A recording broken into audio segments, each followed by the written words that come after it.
আজকে দেখবো রাধারানীর আক্ষেপ অনুরাগ। এবার জানবো যে অনুরাগ কাকে বলে। সদানুভূতমপি কুর্যান নবন্নব প্রিয়ম রাগো ভবন নবন্নব সো অনুরাগ ইতিরিয়তে। রূপ গোস্বামীর শাস্ত্র বলছে, সদা অনুভব করা সত্ত্বেও প্রিয়তম বা প্রিয়তমাকে যখন নতুন নতুন বলে মনে হয় তখনই তাকে অনুরাগ বলা হয়। তোমরা তোমরা তো সংসার করছো, সংসারের অনুরাগ আর রাধা কৃষ্ণের প্রেমের অনুরাগ আকাশ পাতাল পার্থক্য আছে।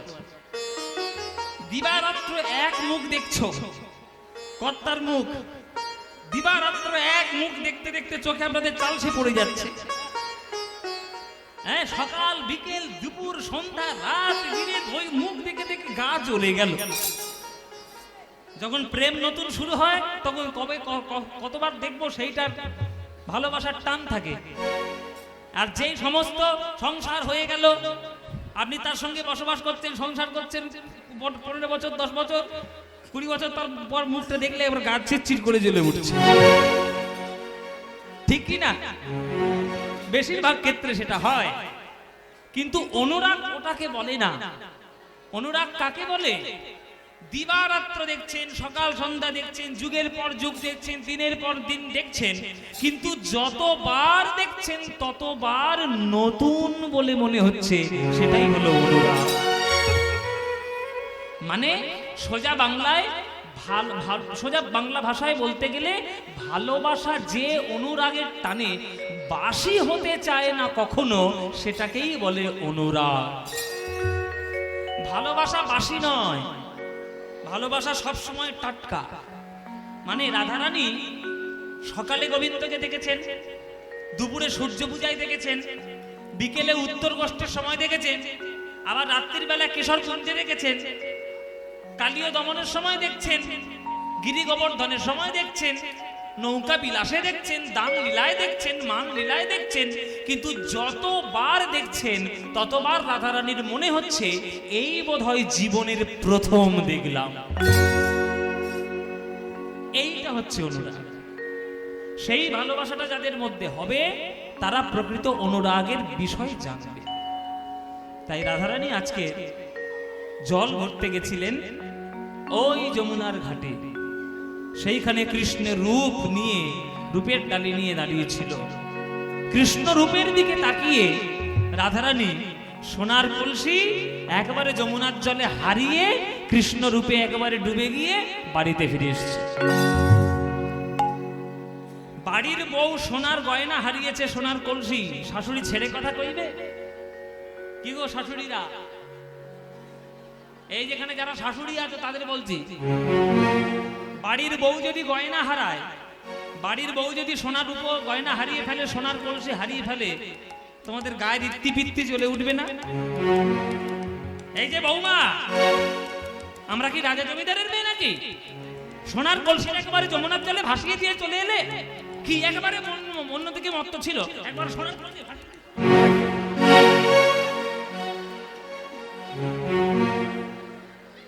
সোনার কলসি হারিয়ে দিয়ে চলে এসছে, একেবারে অলক্ষী মেয়ে কোথাকার। বলবে কিনা বাবা? শাশুড়ি বলবে। রাধারানীকে গালমন্দ করছে দেখে ললিতা বিশাখা ছুটে এসেছে। কি হয়েছে মা, কি হয়েছে, কি হয়েছে, এরকম রাধারানীর সঙ্গে কথা বলছেন কেন? এই দেখো না কি অবস্থা, সোনার কলসি হারিয়ে ফেলেছে। তখন ললিতা বিশাখা বলছে, মা, রাধারানীর বাবা হচ্ছে বৃষভানু রাজা। রাধারানীর শরীরের যা ওজন, সেই ওজনের গয়না রোজ দান করে দেয় লোককে। তাই মা দয়া করে রাধারানীকে এরকম কটু শব্দ বলবেন না। আমরা খোঁজ করে দেখছি যে সোনার কলসিটা রাধারানী কোথায় হারিয়েছে। যদি পাওয়া যায় ভালো, যদি না পাওয়া যায় রাধারানীর বাবাকে বলে আপনার জন্য 10খানা সোনার কলসি এনে দেব। কিন্তু দয়া করে রাধারানীকে এইভাবে কটু শব্দ শোনাবেন না। রাধারানী তো ভদ্র ঘরের মেয়ে, রাধারানী এইরকম কটু শব্দ শুনে অভ্যস্ত নয়। আমরা খোঁজ করে দেখছি যে কোথায় আছে, যদি না পাওয়া যায় আমরা আপনাকে 10টা সোনার কলসি ওর বাবার কাছ থেকে চেয়ে এনে দেব, আমরা কথা দিলাম। বলছে ঠিক আছে, তাহলে তোমরা খুঁজে খুঁজে দেখো। এই বলে সবাই খুঁজতে চলে গেল যে সোনার কলসি কোথায় হারিয়েছে। ললিতা বিশাখা রাধারানীর কাছে এসেছে। মায়েরা মন দিয়ে শুনবেন, এসব পর্যায়ে খুব কঠিন, তো ভীষণ মন দিয়ে শুনতে হবে। ললিতা বিশাখা সে বলছে, দেখ রাধে, আমরা সবাই জানি অল্প দামের বস্তুটা হারিয়ে যায় তখন, কখন বেশি দামের বস্তুটা পাওয়া যায় যখন। তত্ত্বটা ভালো করে শুনবেন বাবা, বিচার করে দেখুন। আমার না আংটি পরার খুব শখ, আংটি ছোটবেলা থেকে আংটি পরার খুব শখ ছিল।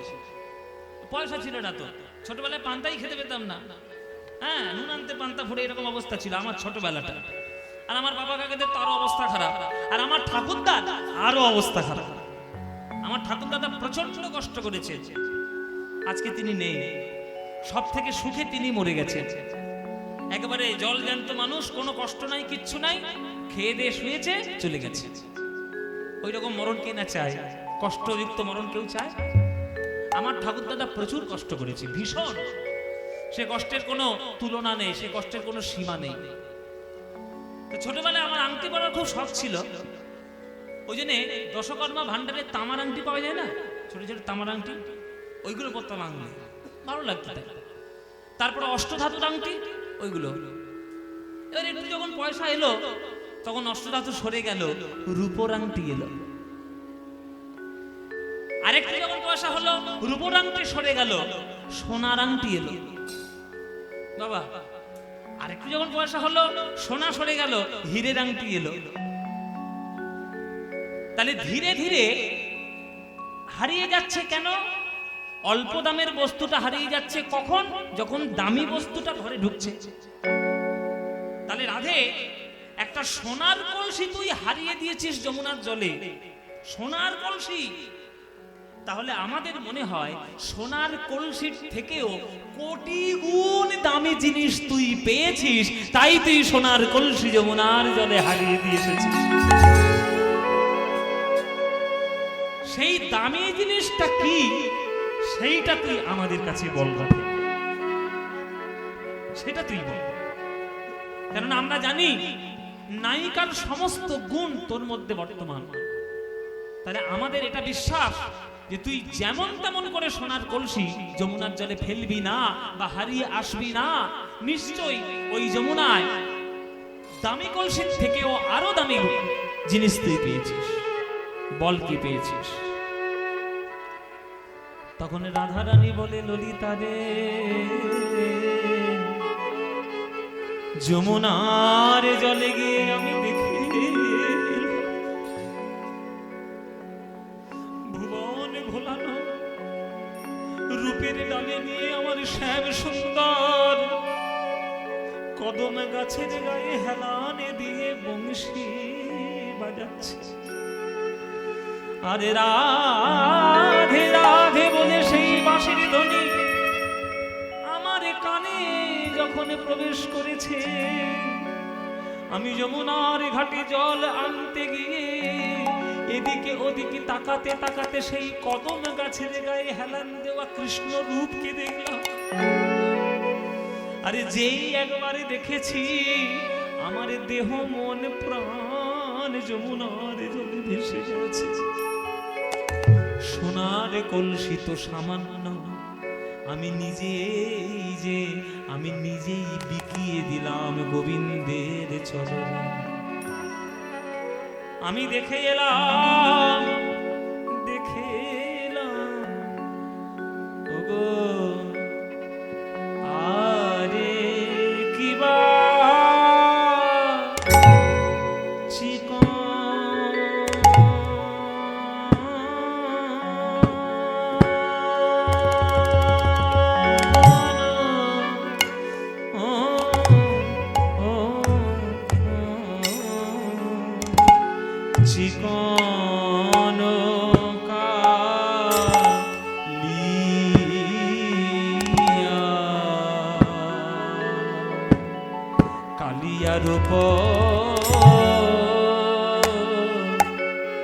চিকন কালিয়ার উপর ওগো মরমিলা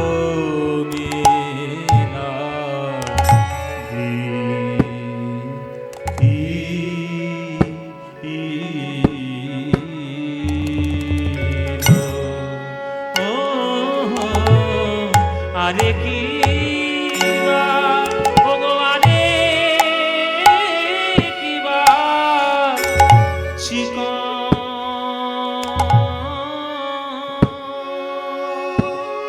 সখিরে তারা বুঝি ভালো করে, তারা বুঝি ভালো করে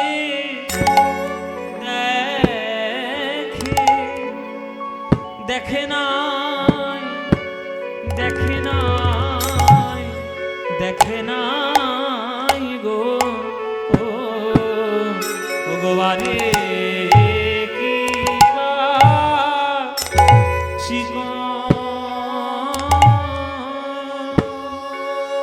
ললিতারে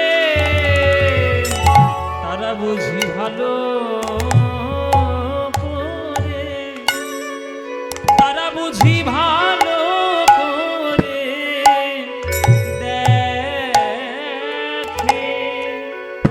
দেখে নাই, দেখে নাই, দেখে নাই গো কারা ওগো যারা, ওগো যারা কৃষ্ণ কালবারে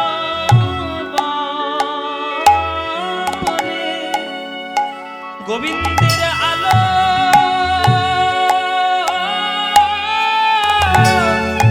গোবিন্দের আলো করা রূপ যারা, যারা কালো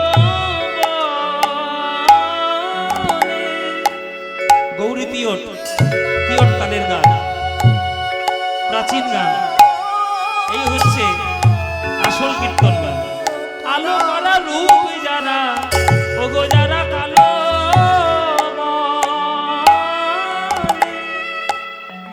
গোবিন্দের আলো,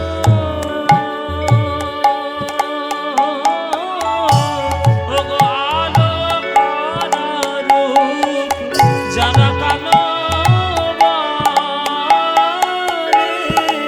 গোবিন্দের আলো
দেখে নাই দেখে নাই ও গো বারে কিবা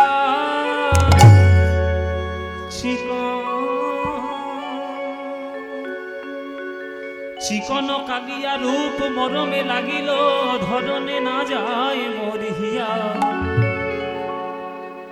চিকন শব্দের অর্থ কি? চিকন শব্দের অর্থ মায়েরা বলো, চিকন শব্দের অর্থ কি?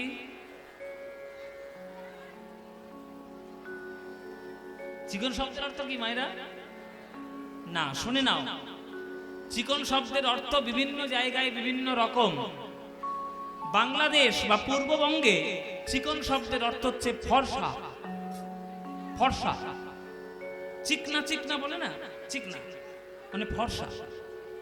আমাদের পশ্চিমবঙ্গে কোথাও কোথাও চিকন শব্দের অর্থ হচ্ছে সরু। দেখবেন বলে চিকন পাড়ের শাড়ি দাও, বলে সরু পাড়ের শাড়ি দাও। আর যেটা আমি বলছি পদাবলী সাহিত্যে, সেই চিকন শব্দটির অর্থ হচ্ছে মসৃণ। মসৃণ কৃষ্ণের কালো অঙ্গের রূপ রাধারানীর হৃদয়ে প্রবেশ করেছে। সেইখান থেকে আর রাধারানী ধৈর্য ধরতে পারছে না। চিকন কালিয়া রূপ মরমে লাগিল ধরনে না যায় মোর হিয়া। সেই গোবিন্দের বদন চিকন রূপ কেমন করে রাধারানীর অন্তরে প্রবেশ করলো? আরে রাধারানীর অন্তরে বদনকে কেমন ভাবে ঠাঁই পেল? রাধারানী বলছেন গোবিন্দের বদন কেমন জানিস? কত চাঁদনী গাড়িয়া বধূর মুখখানি মাঝি আছে গো, কত চাঁদনী গাড়িয়া বধূর মুখখানি মাঝি আছে গো, কত চাঁদ মুখখানি মাঝি আছে, কত চাঁদ মুখখানি মাঝি আছে, কত চাঁদনী গাড়িয়া বধূর মুখখানি মাঝি আছে গো, কত চাঁদনী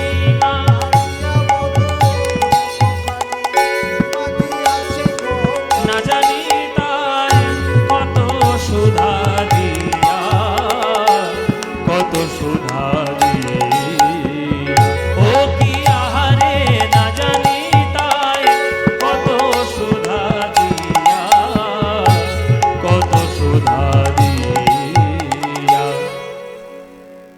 ও মায়ের আকাশের চাঁদ। আগেকার দিনে আকাশের চাঁদকে বলা হতো অমৃতের রসগোল্লা। রসগোল্লা চিপে ধরলে কি বেরোবে? রস। আগেকার দিনের লোকেদের বিশ্বাস ছিল যে চাঁদকে চিপে ধরলে অমৃতের বিন্দু বেরোবে। আর লক্ষ লক্ষ কোটি কোটি চাঁদের অমৃত বিন্দু দিয়ে যেন গোবিন্দের মুখখানিটা মাজা হয়েছে। আহা, কি সাহিত্য, কি পদাবলী! কত চাঁদ নিঙাড়িয়া বধুর মুখখানি মাজিয়াছে গো, না জানি তাই কত সুধা দিয়া। হ্যাঁ, না জানি তাই কত সুধা দিয়া। গোবিন্দের এই বদনের মধ্যে সব থেকে সুন্দর জায়গা কোনটি? সব থেকে সুন্দর জায়গা কোনটি? মধুরম মধুরম বপুরস্য বিভো, মধুরম মধুরম বপুরস্য বিভো, মধুরম মধুরম বপুরস্য বিভো, মধুরম মধুরম বপুরস্য বিভো, মধুরম মধুরম বদনম মধুরম, মধুরম মধুরম মধুগন্ধি মৃদু স্মিতমে তদহো, মধুগন্ধি মৃদু স্মিতমে, মধুরম মধুরম মধুরম মধুরম মধুরম মধুরম মধুরম মধুরম মধুরম মধুরম মধুরম। এই শ্লোকটা রচনা করেছেন বিল্বমঙ্গল ঠাকুর। শ্লোকের মানেটা কি বাবা? গোবিন্দের অঙ্গকে বর্ণনা করার সময় বিল্বমঙ্গলের ভাব কি হচ্ছে? বলে মধুরম মধুরম বপু। বপু মানে কি মায়েরা? বপু মানে হচ্ছে দেহ বা কায়া। গোবিন্দের দেহটাকে বর্ণনা করার সময় বিল্বমঙ্গল ঠাকুর দুইবার মধুর বলল। ভক্তরা বলছে দুবার মধুর বললেন কেন? বিল্বমঙ্গল বলছে যে যার নামেই এত মধু যে ঘরে থাকতে দেয় না, হাজার হাজার ভক্ত এসে সাঁইথিয়ায় উপস্থিত হয় কীর্তন শোনার জন্য, তার দেহটাকে বর্ণনা করতে গেলে একবার মধু বললে কি মনের আশা মেটে গো? তাই দুবার মধু।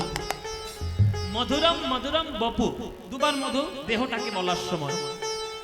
বাপুর আসছে বাবু, এবার মধুরম মধুরম বদনম মধুরম। গোবিন্দের বদনটা আরো দামি, তাই আরো দামি বদনটাকে বলার সময় তিনবার মধু বললো। মধুরম মধুরম বদনম মধুরম, বদনটা আরো মধুর। আর সেই মধুরের মধ্যে, সেই বদনের মধ্যে আরো মধুর কোনটা?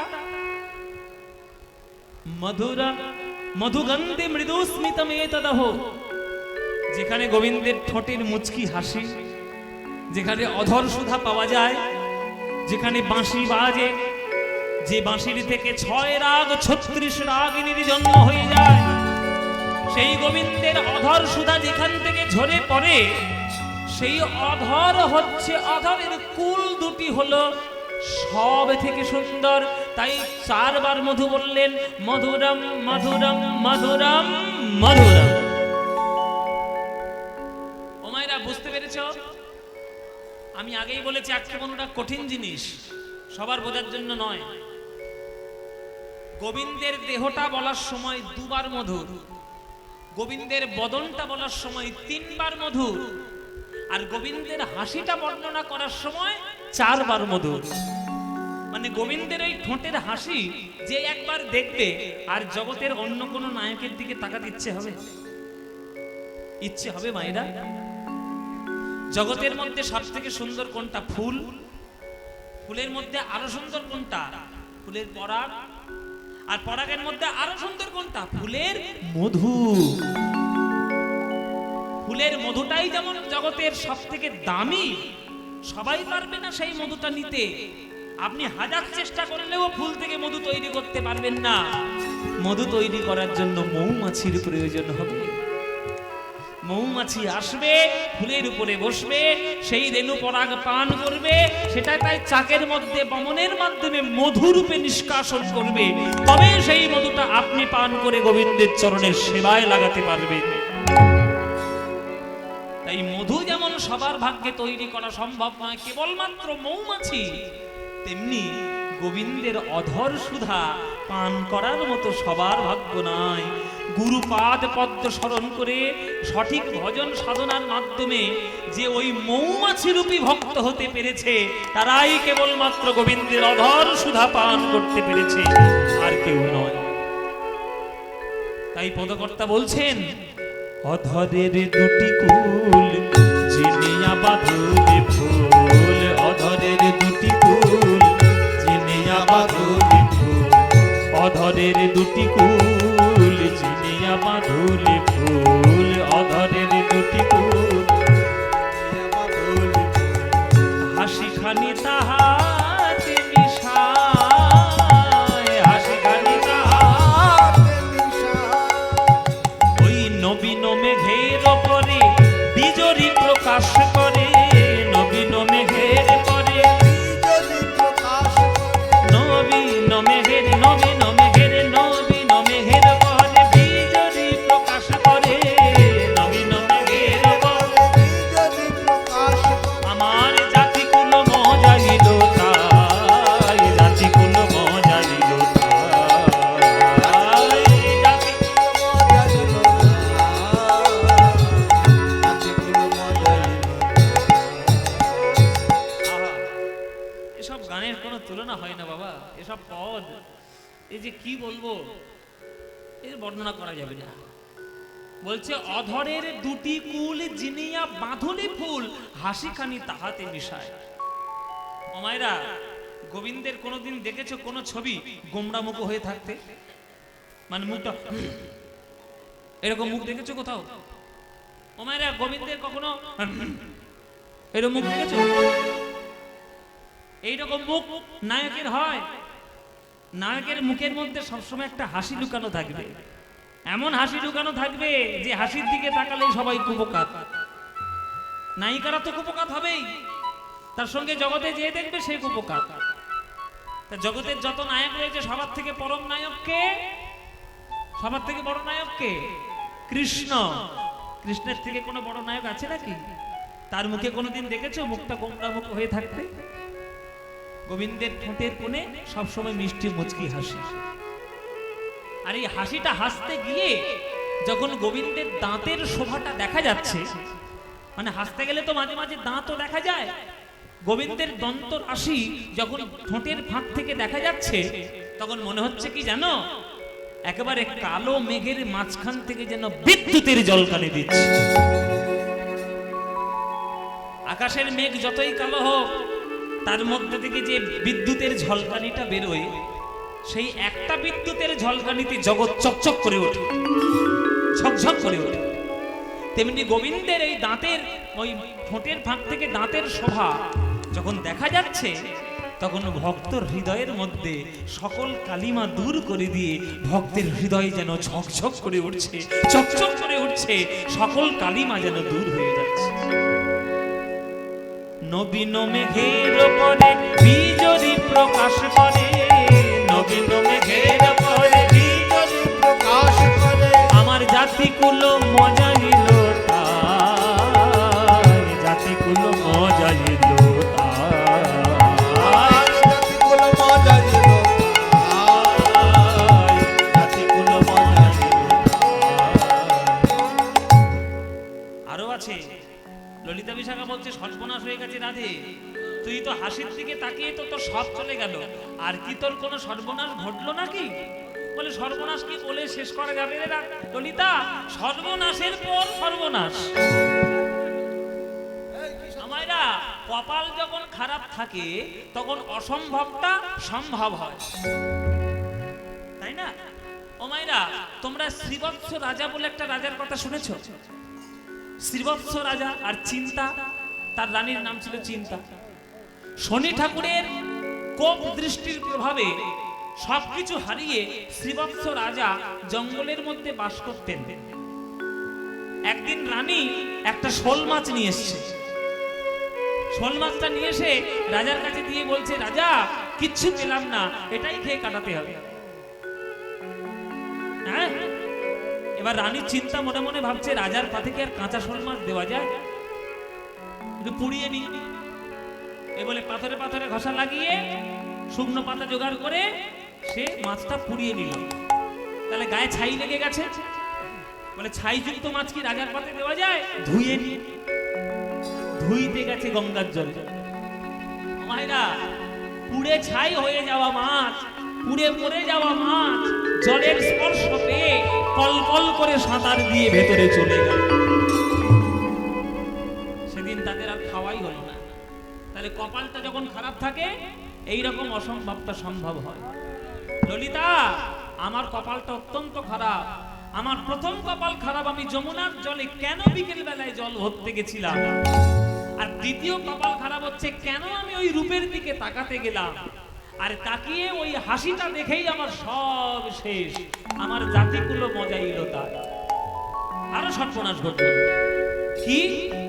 ভুরু যুগ সন্তান কামেরো কামানবান, ভুরু যুগ সন্তান কামেরো কামানবান, ভুরু যুগ সন্তান কামেরো কামানবান, ভুরু যুগ সন্তান কামেরো কামানবান, ভিঙ্গুলে মণ্ডিত দুটি আঁখি, ভিঙ্গুলে মণ্ডিত দুটি আঁখি। ভুরু কাকে বলে মায়েরা? ভুরু কাকে বলে? যদি না দেখাতে পারো কাজল কেনা ছাড়ি, একবারে ব্যবস্থা করে দেবো। কাজল কেনা সব বন্ধ করে দেবো। ভুরু মানে কোনটা? মায়েরা বলছে, বাবা ভুরু জানো না, তুমি নেকামো করছো কেন? ভুরু জানো না? ভুরু আবার ভুরু আবার কোনটা? ও মায়েরা, দেখবে বেশিরভাগ ক্ষেত্রে দেখা যায় আমাদের ভুরুটা এই নাকের মাঝখানটায় ফাঁকা থাকে, আর দুটো চোখের উপরেই ভুরুটা লাগানো থাকে। হ্যাঁ, কিন্তু কৃষ্ণের ভুরুটা জোড়া ভুরু, এই পার থেকে শুরু করে এই পার পর্যন্ত একেবারে কেশরাশি দিয়ে ঢাকা। দেখে মনে হচ্ছে যেন একটা ধনুক ভুরু যোগ সন্ধান কামেরও কামান বা কামান মানে ধনু। আমি জানি না আপনাদের দিকে আসে কিনা, শীতকালে বিহারীরা কাঁধে বস্তা তুলো নিয়ে লেপ তৈরি করতে আসে বাবা, এখনো আসে। এখন তো ব্ল্যাঙ্কেট হয়ে গেছে সব, আসে আসে। ওদের দেখবেন কাঁধে একটা ধনুকের মতো একটা যন্ত্র থাকে, দেখবেন ওইটাকে বলা হয় ধুনান। ধুনান ধনুকের মতোই খানিকটা দেখতে, হ্যাঁ, সোজা থাকে আর একটা তার লাগানো থাকে, আর সেখানে একটা মুগুরের মতো কাঠ থাকে। ওই তুলোগুলো ওই ধুতোর উপরে রেখে ওই কাঠ দিয়ে ডাউ ডাউ ডাউ করে আওয়াজ করে তুলোগুলোকে ফোলানো হয়। ওই জন্য বলে তুলো ধোনা করে ছাড়বো, বাংলায় বলে না তুলো ধোনা করবো। এই যে উল্টো পাল্টা যদি কেউ অন্যায় টন্যায় করে তখন পাড়া প্রতিবেশের লোকের তুলো ধোনা করে ছাড়বো। হ্যাঁ, এই যে তুলো ধোনা, এই যে ধুনান, এই ধুনান শব্দটা ওইখান থেকে আসে। কিন্তু গোবিন্দের যে জোড়া ভুরু, ওটাকে দেখে মনে হচ্ছে যেন কামের কামান ধুলো। ললিতা বলছে, রাধে, জোড়া ভুরুটা যদি ধনুক হয় তাহলে বান নিশ্চয়ই আছে। বলে বান তো আছে। বানটা কোন বান? বান কোথায়? ওই ভুরুর তলায় হিঙ্গুলে মণ্ডিত দুটি আঁখি, হিঙ্গুলে মণ্ডিত চোখ, চোখ হিঙ্গুলে মণ্ডিত দুটি হিঙ্গুলে মণ্ডিত অরুণ নয়ন কোণে চাইয়া ছিল আমার পানে, অরুণ নয়ন সেই হইতে শ্যাম রূপ দেখি, সেই হইতে শ্যাম রূপ দেখি, সেই হইতে শ্যাম রূপ দেখি, সেই হইতে শ্যাম রূপ দেখি। শেল কাকে বলে জানো মায়েরা? শেল, শেল, শেল, শেল মানে কাকে বলে জানো? হ্যাঁ, এবার শেল মানে শিয়াল। হ্যাঁ, শেল মানে হচ্ছে একটা বিশেষ বানের নাম। এই বিশেষ বানটা কেমন ভাবে তৈরি হতো মায়েরা দেখে নাও। এই আমার আঙুলের দিকে দেখো, এইরকম মুখটা ছোচলো আর পিছনে বড়শির মতো বাঁকা, এটাকে বলে শেল। এটার উপকার কি?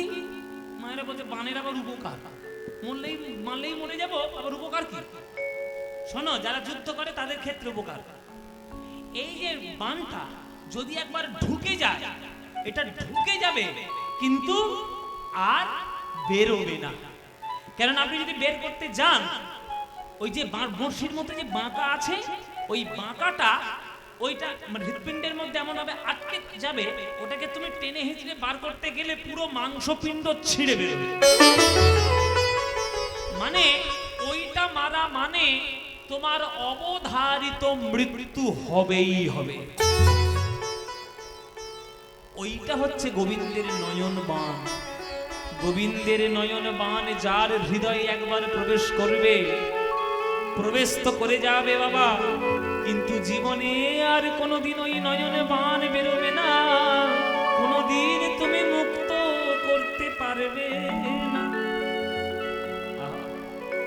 হিঙ্গুলে মণ্ডিত দুটি আঁখি, অরুণ নয়ন কোণে চাইয়া ছিল আমার পানে, অরুণ নয়ন কোণে চাইয়া ছিল আমার পানে, সেই হইতে শ্যাম রূপ দেখি, সেই হইতে শ্যাম রূপ দেখি, সেই হইতে শ্যাম রূপ দেখি, সেই হইতে শ্যাম রূপ,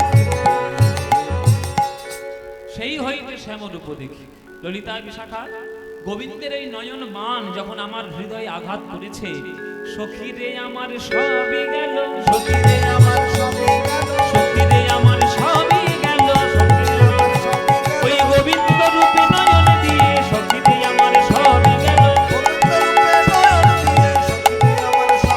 ওই কৃষ্ণ রূপে নয়ন দিয়ে জাতিগুলো মনে লজ্জ হইল, কৃষ্ণ রূপে নয়ন দিয়ে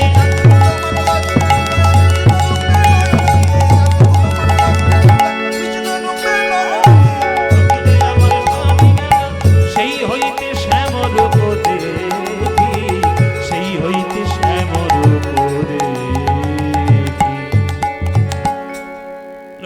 বলছে রাধে তুই একটা নায়িকা, পড়াশোনা জানা মেয়ে, গান বাজনা জানা মেয়ে, ছবি আঁকা জানা মেয়ে, নায়িকার যতগুলো গুণ সবগুলো তোর মধ্যে বর্তমান, তুই একটা রাখাল ছেলের প্রেমে এইরকম করে মজে গেলি। ও মায়েরা, কেউ প্রেমে যখন পড়ে তখন জাত পাত ধর্ম টর্ম বিচার করে পড়ে। এখানে যারা গান শুনছো সত্যি কথা একটা হাত তুলে বলো তো, সত্যি কথা, মিথ্যে কথা বলবে না, বলে দিলাম, বললেই ধরা পড়ে যাবে। এখানে যারা গান শুনছো, ছেলে মেয়ে বাবা মা যারা এসেছো, কারা কারা প্রেম করেছো হাত তোলো দেখি। কারা কারা প্রেম করেছো? বাবারা মায়েরা মনে মনে ভাবছে বাবা প্রেম যদি করেও থাকি তোমায় বলবো নাকি, তোমায় বলবো নাকি প্রেম করেছি। এগো প্রেমে যখন পড়েছিলে তখন এই প্রেমিকের বা প্রেমিকার জাত পাত ধর্ম বর্ণ দেখেছিলে? প্রেম তো জলের মতো, যাকে যে পাত্রে রাখবেন সেই পাত্রে রাখার ধারণ করবে। প্রেমে কেউ ওই জাত পাত বর্ণ ধর্ম দেখে পড়ে না। তাই রাধারানী বলছে ওরে আমি কার প্রেমে পড়েছি? কালার প্রেমে। সেই কালা গরু চড়ায় না রাখাল রাজা না সে কি করে আমি তো আর দেখিনি। ওই কৃষ্ণ প্রেমে মন যখন একবার মজে গেছে আর তো মন ফেরানোর জায়গা নেই, আর মন ফেরানোর উপায় তো নেই। ললিতা বলছে তা তোর এই সর্বনেশে কাণ্ডটা কখন ঘটলো রাধে, কবে থেকে ঘটলো? তখন বলছে রাধারানী কবে থেকে ঘটলো জানিস? যমুনার জল হইতে উঠিয়া আসিতে পথে, যমুনার জল হইতে যমুনা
সেই আনন্দ আপনারা জীবনে পাবেন না। কেননা গাওয়ার মধ্যে যে আনন্দটা আমরা পাই, আমরা তো দেখে বুঝে জেনে গাইছি, ওই জন্য আমাদের হৃদয় পূর্ণ। যমুনা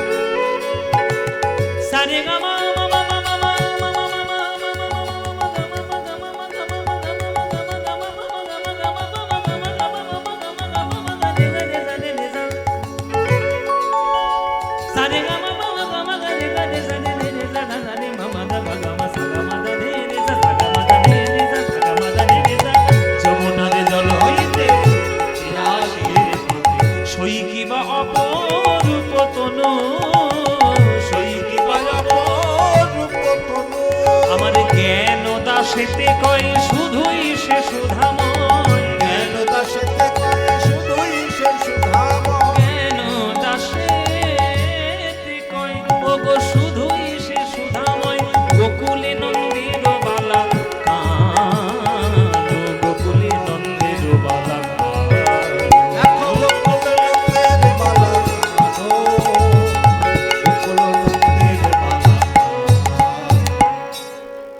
যিনি রচনা করেছেন তার নাম জ্ঞানদাস। নিত্যানন্দের স্ত্রী জাহ্নবা মা, জাহ্নবা মায়ের মন্ত্র শিষ্য ছিল জ্ঞানদাস। এই জ্ঞানদাস এই পদটি রচনা করেছে। ও মায়েরা, তোমাদের এদিকে বিয়ের সময় তত্ত্ব যায়, তত্ত্ব যায় মায়েরা। এই তত্ত্বের সঙ্গে দেখবেন তত্ত্বে বিভিন্ন ফল টল শাড়ি গয়না সব পাঠায়, তো ওর মধ্যে সন্দেশের পুতুল পাঠায় না? হ্যাঁ, কি পাঠায় তো ওই মাছ করে পাঠায়, প্রজাপতি করে পাঠায়, হাঁস করে পাঠায়, সন্দেশ দিয়ে নানান রকম আকৃতি তৈরি করে করে তো। ওই সন্দেশের পুতুল তোমরা ভেঙে কোনোদিন খেয়ে দেখেছো? আরে বাবা, যাদের বিয়ে বাড়ি তারা মারবে, ওই জন্য কেউ খায় না। যাদের বিয়ের ঘুম মারবে পরে, বিয়ের পরে ভেঙে খেয়ে দেখবে সন্দেশের পুতুল কেমন খেতে লাগবে। বলে বাবা কেমন আবার খেতে লাগবে? মিষ্টি লাগবে। হাত ভেঙে খাও মিষ্টি, মুন্ডু ভেঙে খাও মিষ্টি, পা ভেঙে খাও মিষ্টি, যা খাবে সেটাই মিষ্টি। সন্দেশের পুতুল মানে গোটাটাই যেমন মিষ্টি, তেমনি গোবিন্দর রূপ মানে সর্বদিক দিয়ে যেন সুধা ঝরে ঝরে পড়ছে, যেদিকেই তাকাবে শুধু সুধা সুধা সুধা। কেন দাসেতে কয় শুধুই সে সুধাময়, কেন দাসেতে কয় শুধুই সে সুধাময়। গোকুলে নন্দের বালা কানো, গোকুলে নন্দের বালা কানো, গোকুলের বালা কানো,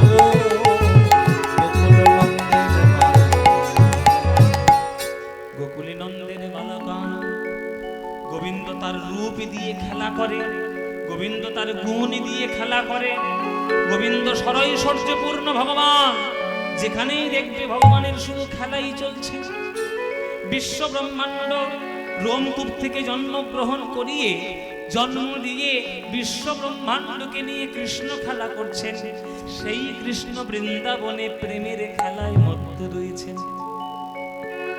তারপর যুগে বাবা কৃষ্ণের 3 ধরনের লীলা, বৃন্দাবন লীলা, মথুরা লীলা, দ্বারকা লীলা, 3 ধরনের লীলা।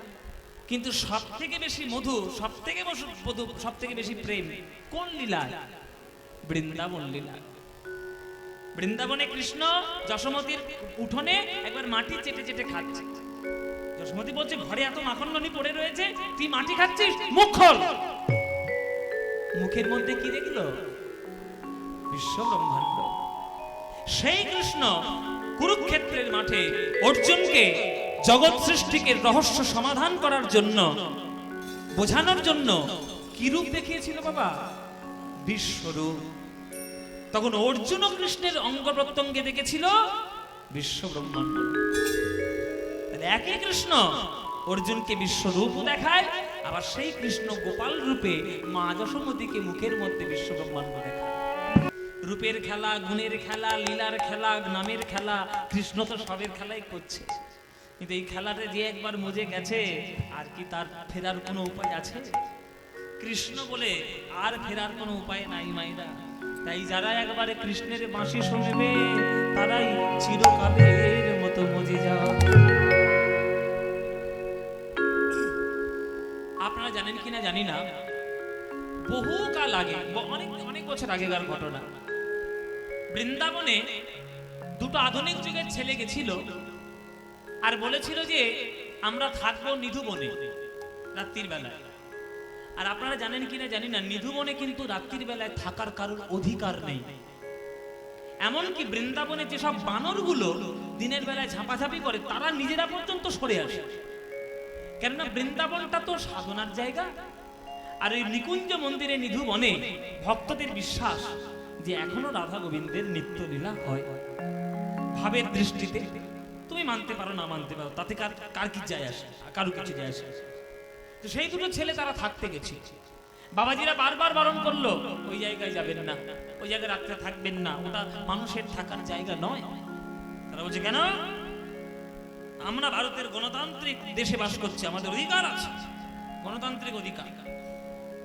নানান রকম যুক্তি তর্ক তারা দেখালো। থাকতে গেল, রাত্রির বেলায় থাকতে গিয়ে ব্রাহ্ম মুহূর্তে এমন একটা দৃশ্য তারা কিছু একটা তারা দেখেছিল। সেই দৃশ্যের দিকে, সেই জ্যোতির দিকে তাকাতে গিয়ে তাদের 2টো চোখ পুড়ে গিয়ে ঝলসে বেরিয়ে এলো। পুড়ে গিয়ে ঝলসে বেরিয়ে এলো। আর সারা জীবনের মতো কথা বলা বন্ধ হয়ে গেল। তারা সারা জীবনের মতো দেখতেও পেল না, আর লোকের কাছে বলতেও পারলো না যে তারা কি দেখেছে। তাই বৃন্দাবনটা সাধনার জায়গা বাবা, সেখানে ছিনিমিনি খেলার জায়গা নয়। কত হাজার হাজার সাধক মানুষ ওখানে গিয়ে সাধনা করে। এখনো কত বৃন্দাবনে বাবাজি তারা বসে আছে, রাধাকুণ্ডে শ্যামকুণ্ডে তারা সাধনা করছে। একজন বাবাজি তো আছেন খুব বিখ্যাত এখন ইউটিউবে, এই ফেসবুকে নানান লোক, কি নাম যেন, প্রেমানন্দ কি দাস বাবাজি না, কি নাম? হ্যাঁ, প্রেমানন্দ, এই যে যার কিডনি ফেল আর কি, দুটো কিডনি ফেল, হ্যাঁ কিডনি দুটো ফেল, কিন্তু 18 বছর কিডনি ফেল নিয়ে বেঁচে আছে। কিসের মাধ্যমে? সাধনা। তুমি বিশ্বাস করতে পারো না পারো, তাতে কার কি এসে যায়? কিন্তু ডায়ালিসিস চলছে, শরীরের প্রক্রিয়া চলছে, চিকিৎসা চলছে, কিন্তু বেঁচে আছে। তার মুখে কি নাম? একমাত্র একটা নাম, রাধা রাধা নাম। এই রাধা রাধা নামটা আজকের ভক্তদের মুখে সবার জনে জনে। কেন? কে সৃষ্টি করেছে রাধা নাম?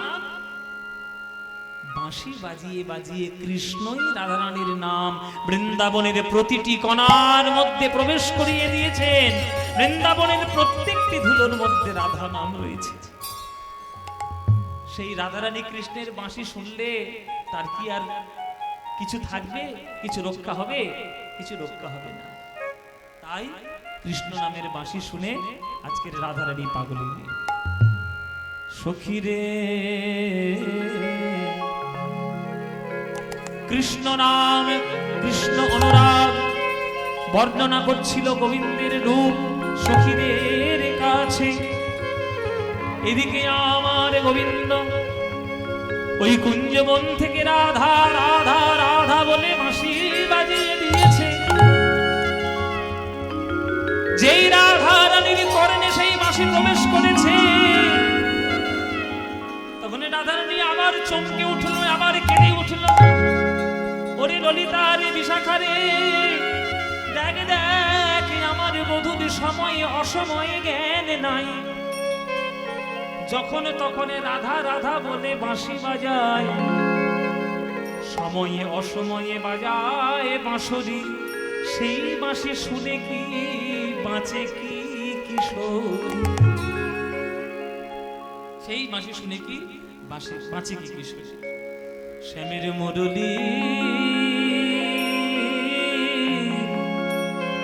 তুমি আর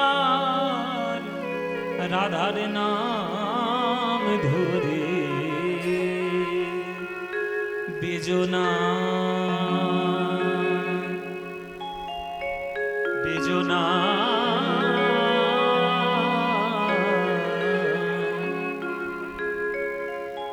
ওরে এ যে রে তোর বিষম সন্ধান, তাহে অবলার প্রাণ প্রাণে সহে কত যাতনা।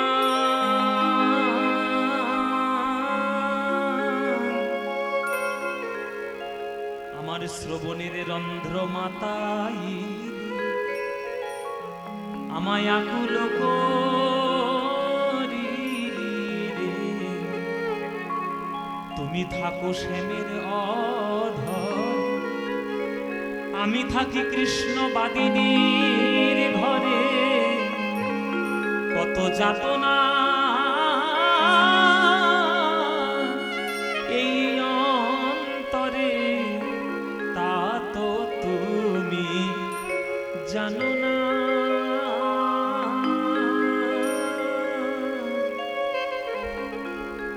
ওরে ও ডাকাতের মুরলী, কি বলি তোমায়? ওরে ও ডাকাতের মুরলী, কি বলি তোমায়? নাই বল হরি হরি বল হরি বল।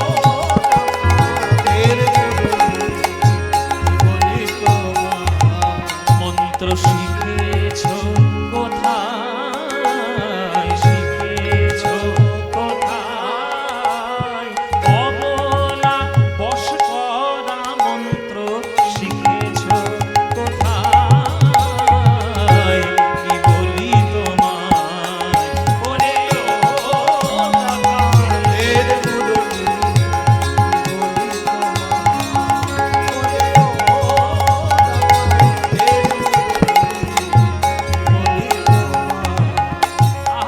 গোপী মন চোরার চারু চন্দ্রা ধরে থাকো।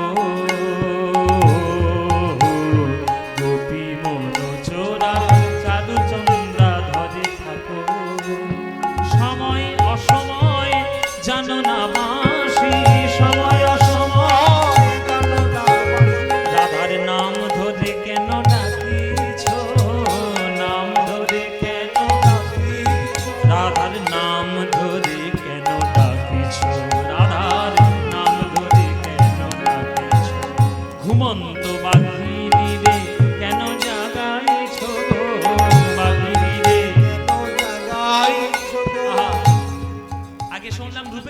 আক্ষেপ, গোবিন্দের প্রতি আক্ষেপ, এখন বাঁশির প্রতি আক্ষেপ। এই গানটা বাঁশি মুরলীর প্রতি আক্ষেপের গান। ও মায়েরা, তোমরা যদি কৃষ্ণের বাঁশি শুনতে পাও, তোমাদের কাছে সেটা অমৃত না বিষ? অমৃত। আর রাধারানীর কাছে কৃষ্ণের বাঁশিটা কেমন? বিষ, বিষ, বিষের জ্বালা।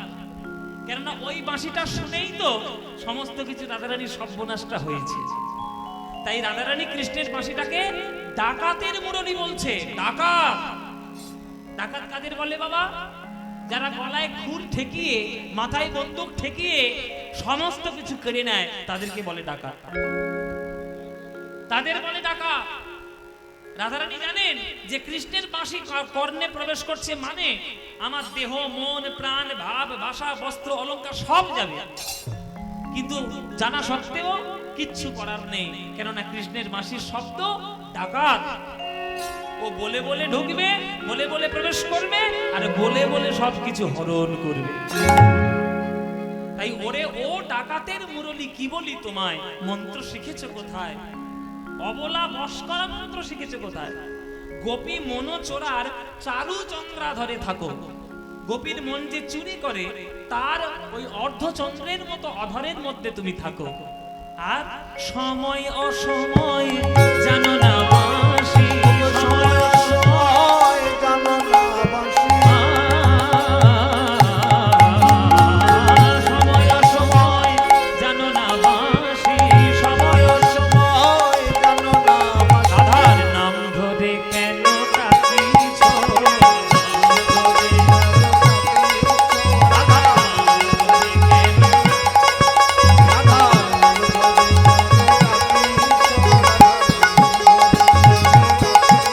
রাধার নাম ধরে কেন ডাকিছ? ঘুমন্ত বাঘিনী রে কেন জাগাইছ গো? বাঘিনী রে ঘুমন্ত, ঘুমন্ত বাঘিনী। ও মায়েরা, বাঘ বাঘ বাঘ মনে করো দুপুর বেলায় ভালো করে ভাত টাত খেয়ে, মাংস টাংস খেয়ে, বাঘ তো মাংস খাবে, ওর খাদ্য ওইটা। বেশ মাংস ভাত টাত খেয়ে বেশ ঘুম দিচ্ছে দুপুর বেলা, এই গরম পড়েছে খুব, তো ছাওয়ায় গিয়ে ঘুম দিচ্ছে। তুমি চিড়িয়াখানায় তাকে দেখতে গেছো, তোমার নাতি আবদার করছে, ঠাকমা বাঘ আমার সঙ্গে কথা কয় না কেন? বাঘের ঘুমটা ভাঙাও। তুমি একটা লাঠি নিয়ে তার গায়ে খোঁচা দিচ্ছ। সে যদি একবার জেগে ওঠে, তার কাঁচা ঘুম যদি সে ভাঙায়, তোমায় আর ছাড়বে ভেবেছ? কি বাবা, কাঁচা ঘুমটা যদি বাঘের ভেঙে যায়, সে তোমায় ছেড়ে কথা কইবে?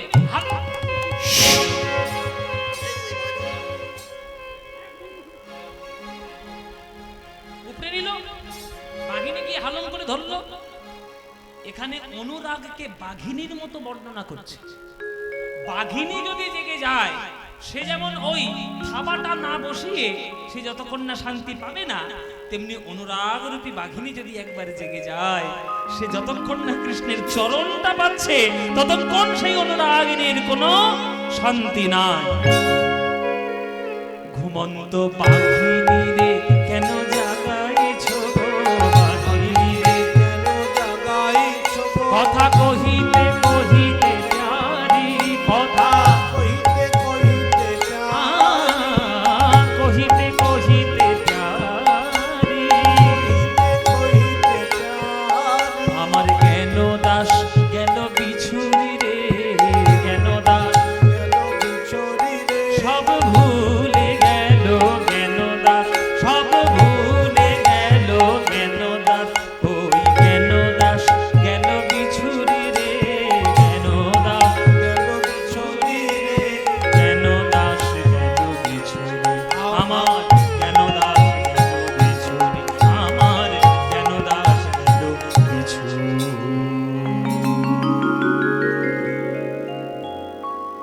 গোবিন্দের বাঁশি রাধা রাধা রাধা বলে বাজিয়ে দিয়েছে। অমনি রাধারানী কৃষ্ণের বাঁশি শুনে থরথর করে কাঁপছে। ললিতা বিশাখা বলছে, ওই দেখ রাধে, ওই দেখ কৃষ্ণের বাঁশি বাজছে, তুই না গেলে তুই শান্তিতে থাকতেই পারবি না, চল তোকে নিয়ে যাই, আমার বধূর সঙ্গে একবার দেখা করিয়ে দিয়ে আসি। এবার রাধারানীর এই আক্ষেপ অনুরাগ উদয় হওয়ার পর ললিতা বিশাখার সাহায্যে রাধারানী আজকে যাবেন অভিসার অনুরাগে। হ্যাঁ, ওই জন্য বলছে বংশীরাবে পশিল কানে চিতে না ধৈর্য মানে অমনি উঠিলা রসবতী তোরা কে যাবি আমার সঙ্গে বিপিন বিহার রঙ্গে ভেটিবারে গোকুলের পতি। এই তোরা যাবি নাকি? তোরা কে কে যাবি রে? কে কে যাবি রে? কে কে যাবি রে? কে কে যাবি রে? যাবি কৃষ্ণ দর্শনে কে কে যাবি রে? যাবি কৃষ্ণ দর্শনে কে কে যাবি রে? ওই মাধবী লতারে বনে কে কে যাবি রে? যাবি শ্যাম দর্শনে কে কে যাবি রে? আহা, ওরে ও ললিতা ও বিশাখা কৃষ্ণ কৃষ্ণ কৃষ্ণ বলে ও লীলা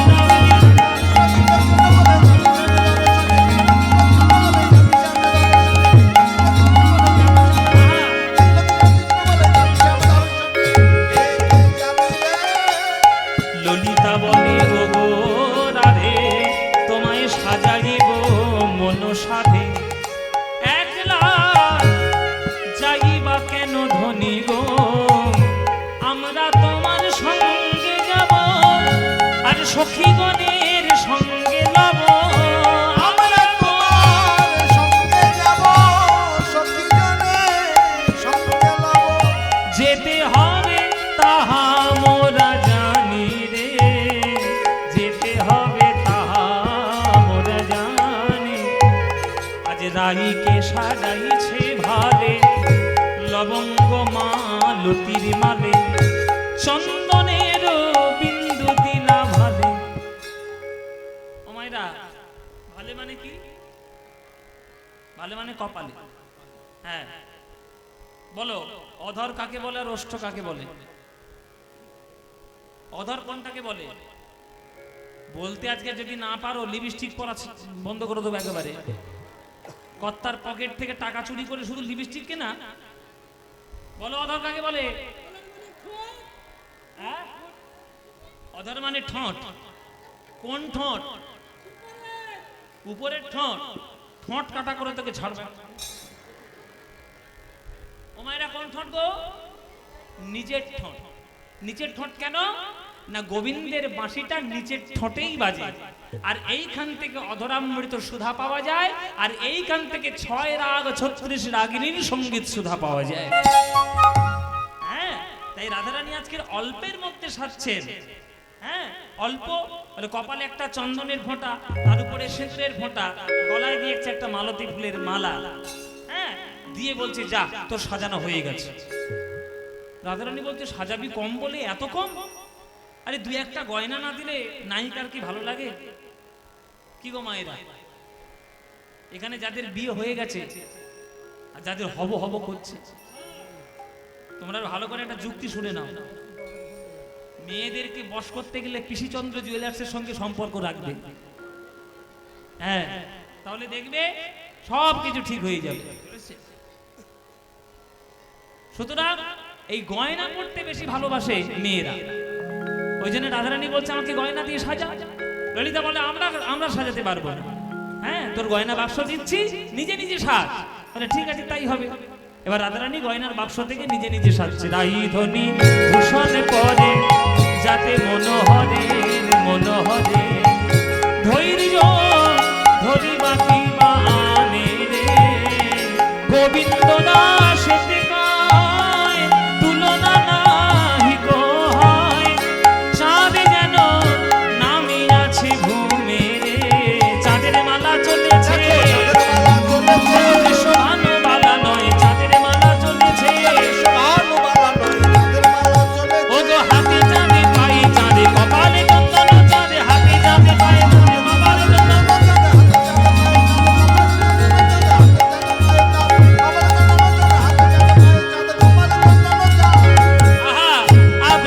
সখীর অঙ্গে অঙ্গ হেলাইয়া আবেশে